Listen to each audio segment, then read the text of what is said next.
ഇനി അഥവാ നിങ്ങൾക്ക് അങ്ങനെ സംഭവിക്കുകയാണെങ്കിൽ നിങ്ങൾ മനസ്സ് വിഷമിപ്പിക്കേണ്ട യാതൊരു ആവശ്യവുമില്ല.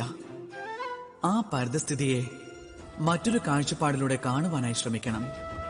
ഒന്ന് ഓർമ്മിച്ചുകൊള്ളുക, ഒരു വ്യക്തി വിളക്കിനെക്കുറിച്ച് ഓർമ്മിക്കുന്നത് അപ്പോഴാണ്, അതായത് അവരുടെ ജീവിതത്തിൽ ഇരുട്ടുണ്ടാകുമ്പോൾ.